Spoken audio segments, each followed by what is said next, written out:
Salut les gars. Comment vas-tu? Bienvenue sur notre chaîne. Aujourd'hui, nous avons un cas vraiment troublant et intrigant à raconter. Parlons de la vie et des crimes de Wade Steven Wilson, une histoire pleine de rebondissements et de moments sombres. Alors profitez-en pour vous abonner à la chaîne, activez la cloche pour recevoir toutes les notifications, et suivez-moi sur les réseaux sociaux qui apparaissent ici à l'écran. N'oubliez pas d'aimer et de commenter ce que vous avez pensé de l'affaire après l'avoir regardée. Commençons donc par le début de l'histoire. Wade Steven Wilson est né le 20 mai 1994 à Hollywood, en Floride, aux États-Unis. Son arrivée au monde n'a pas été facile. Son père biologique, Steven, n'avait que 15 ans lorsque Wade est né. Sa mère, dont le nom n'est pas beaucoup cité dans les rapports officiels, était également très jeune et faisait face à une série de difficultés. Il n'était pas préparé à assumer la responsabilité d'élever un bébé.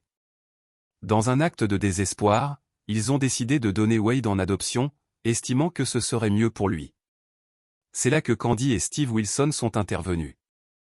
Ils formaient un couple qui fréquentait la même église que les parents biologiques de Wade et ils avaient déjà 2 filles. Candy et Steve semblaient être une famille aimante et stable qui pouvait offrir à Wade le foyer dont il avait besoin. En fait, pendant un moment, tout semblait aller pour le mieux. Wade a grandi dans un environnement paisible et sûr, ou du moins c'est ce que tout le monde pensait. Cependant, même dans un foyer aimant, les choses n'étaient pas si simples. Dès son plus jeune âge, Wade a démontré des comportements légèrement différents. Au fil des années, Candy commença à remarquer qu'il semblait plus agité, plus anxieux que d'habitude pour un enfant. Il avait du mal à garder son calme et se battait souvent à l'école. À 13 ans, sa vie prend une tournure inquiétante. Wade semblait au bord de la dépression et sa vie continuait de se dérouler de manière chaotique. Il a eu du mal à garder un emploi, a perdu ses amis et s'est éloigné de plus en plus de sa famille. Les drogues, les problèmes mentaux et la colère qu'il ressentait envers le monde qui l'entourait commençaient à consumer complètement sa raison. A changé pour de bon en 2019. Wade, aujourd'hui âgé de 25 ans, vivait à Fort Myers, en Floride. Le 6 octobre de la même année, il rencontre Christine Melton, 35 ans, et son amie Stephanie scellée dans un bar local. Christine était une femme dynamique et pleine de vie. Elle était appréciée de tous ceux qui la connaissaient et avait un esprit aventureux. Elle aimait voyager, notamment vers les plages et les montagnes, où elle trouvait la paix et la tranquillité. Cette nuit-là, Christine et Stephanie étaient en train de traîner quand Wade s'est approché. Il se présentait comme « Junior » et, contrairement à ce qu'on pourrait imaginer, il apparaissait comme un jeune homme charmant, sympathique et qui savait parler. Les 2 femmes l'aimèrent immédiatement. Stephanie se souviendra plus tard qu'il semblait être une personne gentille qui ne montrait aucun signe de menace. La conversation s'est déroulée naturellement, et lorsque le bar a fermé, tout le monde a décidé de continuer la nuit chez un ami, Jason Shepard. Là, Wade et Christine se sont impliqués et ont eu des relations consensuelles. Jusque-là, tout semblait normal. Cependant, le lendemain, les choses ont radicalement changé. Wade et Christine sont retournés à l'appartement qu'elle partageait avec Stephanie. Stephanie est partie travailler, laissant les 2 seuls. C'est alors que le côté obscur de Wade s'est manifesté de manière dévastatrice. Pendant que Christine dormait, Wade l'a brutalement attaquée. Capture de Wade. Après avoir commis ces crimes brutaux, Wade, couvert de sang, s'est dirigé vers un magasin de graphisme appelé Matteo Graphics. Là, il a rencontré Joshua, le propriétaire du magasin, qui le connaissait de vue. Wade, torse nu et sous le choc, a demandé de l'aide à Joshua, affirmant qu'il avait tué quelqu'un et qu'il devait s'échapper. Joshua, visiblement effrayé, a décidé d'agir avec prudence. Il est resté calme et a accepté d'aider Wade, mais à la place. Dans le même temps, il appelle discrètement la police. Pendant qu'ils attendaient, Joshua a essayé de calmer Wade, lui offrant un verre d'eau et gagnant du temps, inquiet de l'état de plus en plus instable de Wade. Quelques minutes plus tard, les sirènes de la police ont commencé à s'approcher. Wade a réalisé ce qui se passait et a paniqué. Il est sorti en courant du magasin et a tenté de s'enfuir à pied, mais a été encerclé. La police l'a rapidement rattrapé et, après une brève lutte, a pu l'arrêter. Wade a été arrêté, menotté et emmené au poste de police de Fort Myers, où il est resté en détention. Interrogatoire et comportement en prison. Durant l'interrogatoire, Wade semblait alterner entre confusion et colère. Parfois, il disait qu'il ne se souvenait de rien de ce qui s'était passé, dans d'autres, il a reconnu les crimes, mais sans manifester de regret. Lorsqu'il a été confronté aux preuves des meurtres de Christine et Diane, Wade a d'abord tenté d'affirmer qu'il avait agi en état de légitime défense, une affirmation qui n'avait aucun sens étant donné le contexte des crimes. La police savait que Wade avait des antécédents de maladie mentale et tentait de déterminer s'il était apte à répondre de ses actes. Au cours des jours suivants, il a subi une série d'évaluations psychiatriques. Les experts ont déterminé qu'il souffrait de troubles mentaux graves, notamment de paranoïa et de schizophrénie non diagnostiquée, exacerbée par une consommation constante de drogue.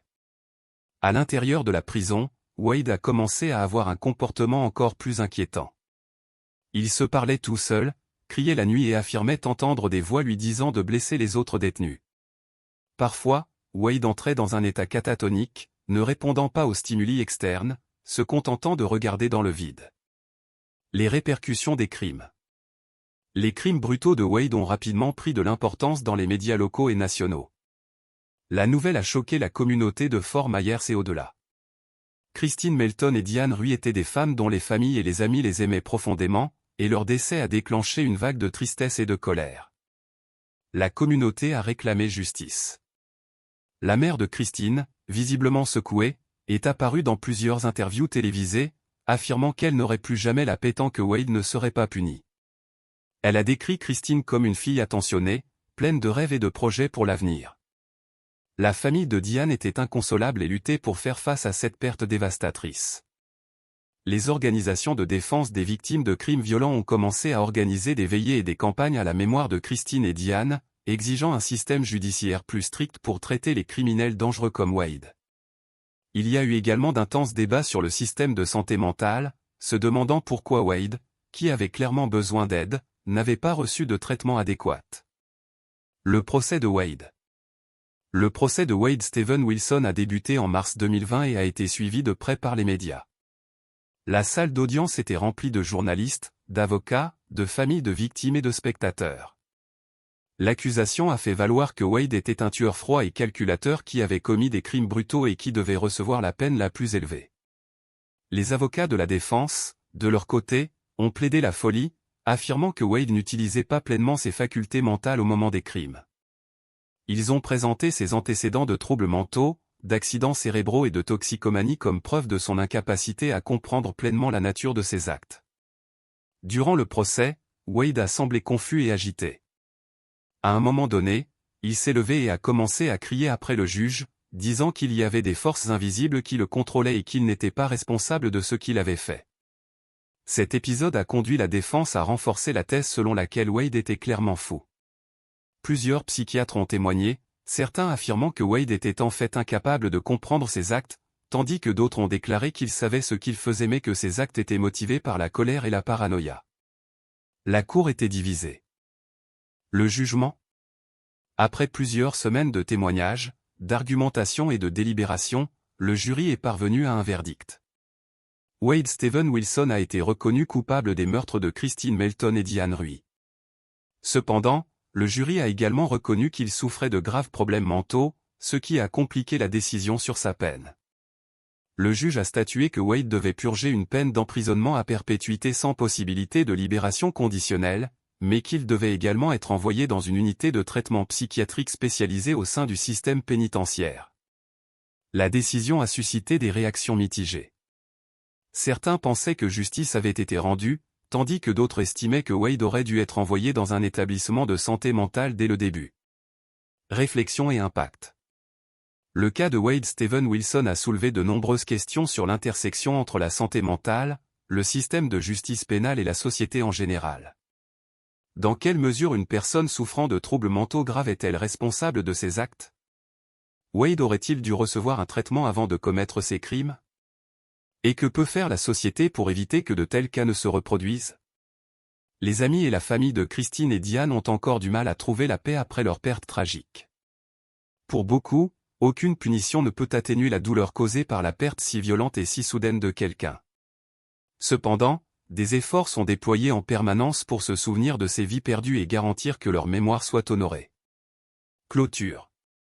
C'est le cas de Wade Steven Wilson, une histoire de tragédie, de défaillance du système et de violence inexplicable. Cela nous oblige à réfléchir aux complexités de l'esprit humain, à l'importance du soutien en matière de santé mentale et aux choix difficiles auxquels la société est confrontée lorsque la souffrance psychologique se transforme en violence. Si vous avez aimé cette affaire et que vous souhaitez voir plus de contenu comme celui-ci, n'oubliez pas d'aimer la vidéo, de vous abonner à la chaîne et de laisser votre commentaire. À la prochaine fois, tout le monde, et n'oubliez pas, prenez soin de votre santé mentale et soutenez ceux qui en ont besoin. À plus tard.